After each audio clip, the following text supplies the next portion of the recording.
दोस्तों राधे राधे। आज के वीडियो में हम बात करने वाले हैं रक्षाबंधन पर्व के दौरान यदि आप मासिक धर्म या पीरियड से गुजरते हैं तो आपको राखी बांधनी चाहिए या नहीं बांधनी चाहिए, क्या करना चाहिए, कैसे करना चाहिए। आज के इस वीडियो में संपूर्ण जानकारी आप सबके साथ शेयर करूंगी, तो वीडियो में अंत तक जरूर जुड़े रहिएगा दोस्तों, ताकि आपको सही और सटीक जानकारी मिल सके।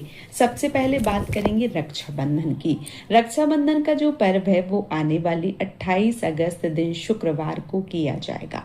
पूर्णिमा तिथि 27 अगस्त को सुबह 9:08 से 28 अगस्त की सुबह 9:48 तक रहने वाली है और सब जगह के मुहूर्त जो हैं वो अलग अलग हो सकते हैं। राखी बांधने का जो शुभ मुहूर्त है वो सुबह 5:57 से लेकर 9:48 तक होने वाला है और जो भद्रा है वो बिल्कुल भी नहीं रहेंगी। सूर्योदय के बाद जो भद्रा है वो समाप्त हो जाएंगी। तो आपको मन में किसी भी प्रकार का कोई भी संशय नहीं लाना है कि भद्रा है तो किस प्रकार से राखी बांधे, क्या करें। ये सारी चीजें जो है वो इस बार नहीं होने वाली हैं, क्योंकि हर बार भद्रा का साया रहता था तो इसमें बहुत सारी असमंजस की स्थिति रहती थी, लेकिन इस बार ऐसा नहीं होने वाला है। ये इस बार का बहुत अच्छा जो विधान है वो बन रहा है। अब जो राखी है, जो रक्षाबंधन है, वो भाई बहन के प्रेम का प्रतीक होता है। ऐसे में जो राखी है वो मान लीजिए कि जैसे हम ऐसी स्थिति से गुजरते हैं तो कई बार बहुत सारे मन में संशय आते हैं कि हमें क्या करना चाहिए, कैसे करना चाहिए। तो देखिए वैसे बहुत ज़्यादा आपको नहीं सोचना है, बहुत ज़्यादा अपने मन में निराशा नहीं लानी है, क्योंकि ये एक तरीके का विधि का विधान है और ये एकदम से नेचुरल है, तो इसमें बहुत ज़्यादा आपको नहीं सोचना है। अब बात आती है रक्षाबंधन की। तो देखिए यदि आप रक्षाबंधन का पर्व कर रहे हैं और ऐसी स्थिति से गुजर रहे हैं कि आपको मासिक धर्म या पीरियड आ गया है, तो आपको क्या करना है कि राखी जो है वो बांध देनी है। राखी बांधने में किसी भी प्रकार का कोई भी दोष नहीं है। आप अपने भाई को बिल्कुल प्रॉपर तरीके से बैठाल के उनका तिलक कर सकती हैं, मिठाई खिला सकती हैं और उनका आरती इत्यादि जो भी है वो उतार सकती हैं। तो इसमें किसी भी प्रकार की कोई दिक्कत जो है वो नहीं होने वाली है। अब कई बार क्या होता है कि बहुत सारे लोग अलग अलग तरीके से जो है वो करते हैं। जैसे कुछ लोग रक्षाबंधन पर्व जब करते हैं तो कई बार अपने लड्डू गोपाल को या कई बार गणपति भगवान को पहले राखी बांधते हैं और उसके बाद अपने भाई को बांधते हैं। तो देखिए यदि आप पहले लड्डू गोपाल को या पहले किसी भगवान को राखी समर्पित करते हैं, क्योंकि त्योहार होता है, साल भर का बड़ा त्योहार होता है, तो राखी जो है वो चढ़ाई जाती है भगवान में। तो यदि आप ऐसा करती हैं तो फिर आप ऐसा ना करें, क्योंकि ऐसी स्थिति में मासिक धर्म या पीरियड्स में भगवान को हम स्पर्श नहीं कर सकते हैं, भगवान का मंदिर टच नहीं कर सकते हैं। तो ऐसे में आप भगवान को राखी न चढ़ावें, चाहे वो लड्डू गोपाल हो गए, चाहे गणेश भगवान हो गए, या आप अपने घर के मंदिर में कहीं भी राखी चढ़ा रही हैं, तो ऐसी स्थिति में आप बिल्कुल भी ना चढ़ावें। भाई की राखी की बात आती है तो भाई को आप तिलक कर सकती हैं, आरती जो है वो कर सकती हैं, मिठाई खिला सकती हैं, राखी बांध सकती हैं। इसमें किसी भी प्रकार का कोई भी संशय जो है वो मन में मत लाइए। आप राखी जो है वो बांध दीजिए, ठीक है।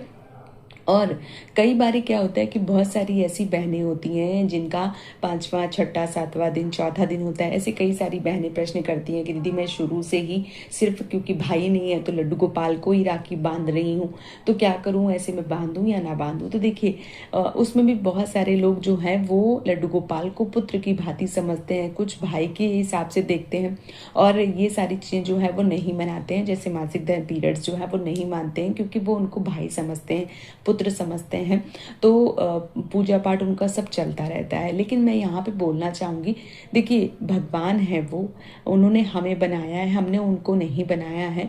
तो भगवान और भक्त के बीच में थोड़ा सा जो अंतर है वो रहने दीजिए। ऐसी अवस्था में आप भगवान को स्पर्श ना करें, भगवान को ऐसी अवस्था में राखी इत्यादि ना बांधें, क्योंकि आपके जो भाव है वो बहुत अच्छे हैं, मैं समझ सकती हूँ।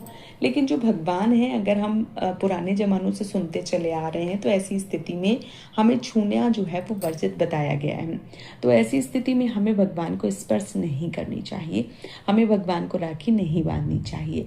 लेकिन बहुत सारे लोग जो भाई समझते हैं, पुत्र समझते हैं, तो उनको मैं यही बोलूँगी कि ठीक है, फिर आप जैसा कर रही थी तो आप वैसा कर सकती हैं। नहीं तो आपको ऐसी ऐसी अवस्था में नहीं छूना चाहिए। अगर मान लीजिए कि बात आती है कि आप करना ही चाहती हैं, तो आप चौथे दिन, पाँचवें दिन, छठे दिन अगर आप अच्छे से साफ स्वच्छ हो गई हैं तो आप स्नान ध्यान करके बालों इत्यादि को धो के आप जो मान लीजिए कि एक तरीके से राखी इत्यादि है वो बांध सकती हैं। लेकिन आप सोचें कि नहीं ऐसी स्थिति है और आप बांधें तो बिल्कुल भी ना बांधें। कई बार क्या होते हैं कि हम छोटी छोटी गलतियां करते हैं और फिर उनका हमें खामियाजा जो है वो भुगतना पड़ता है। तो हमें ऐसी गलती जो है वो नहीं करनी चाहिए। हमें जो मान लीजिए राखी है वो किसी दूसरे से बंधवा देनी चाहिए। घर में आपकी माता हैं, आपके बड़े बुजुर्ग जो भी हैं, आपके बच्चे हैं, उनसे आप राखी चढ़वा दीजिए, लेकिन स्वयं ऐसी अवस्था में आपको भगवान को स्पर्श नहीं करनी चाहिए। हाँ, अगर मान लीजिए कि आप साफ स्वच्छ हो गई हैं तो आप भगवान को राखी बांध सकती हैं। कई लोगों के ऐसे भी प्रश्न आते हैं कि वो पहले मान लीजिए लड्डू गोपाल या गणेश भगवान को राखी टीका तिलक करती हैं, उसके बाद अपने भाई को करती हैं। तो इस बार अगर आप ऐसी स्थिति से गुजर रही हैं तो आपको भगवान को नहीं करना है। जो भी आपके घर में बच्चे हैं, बड़े हैं, उनसे आप भगवान को राखी चढ़वा दीजिए, बंधवा दीजिए। आप अपने भाई को डायरेक्ट राखी जो है वो बांध दीजिए। मानस पूजा कर सकते हैं, मन से ऐसा सोच सकते हैं कि भगवान को आपने तिलक कर दिया, मिठाई खिला दी, आरती उतार दी और राखी बांध दी, लेकिन आप सक्षम रूप से नहीं कर सकती हैं। इस बात का आपको विशेष रूप से ध्यान जो है वो रखना चाहिए। तो रक्षाबंधन का जो पर्व है वो 28 अगस्त को है, दिन शुक्रवार पड़ रहा है, बहुत ही शुभ समय है, बहुत ही शुभ मुहूर्त बन रहा है। इस बार किसी भी प्रकार की कोई भी भद्रा इत्यादि नहीं है। तो आप जो राखी का पर्व है, जो रक्षाबंधन है, वो पूरे हर्षोल्लास के साथ मना सकती हैं, पूजन कर सकती हैं। और बहुत सारी ऐसी बहनें हैं जो बहुत ही दूर दूर से आती हैं, मान लीजिए कि वो उसी दिन पहुंच जाती हैं और किसी कारण बस मान लीजिए कि उनके साथ ऐसी स्थिति हो जाती है, फिर उनके मन में बहुत सारे सवाल जो है वो आते हैं कि बांधें या ना बांधें।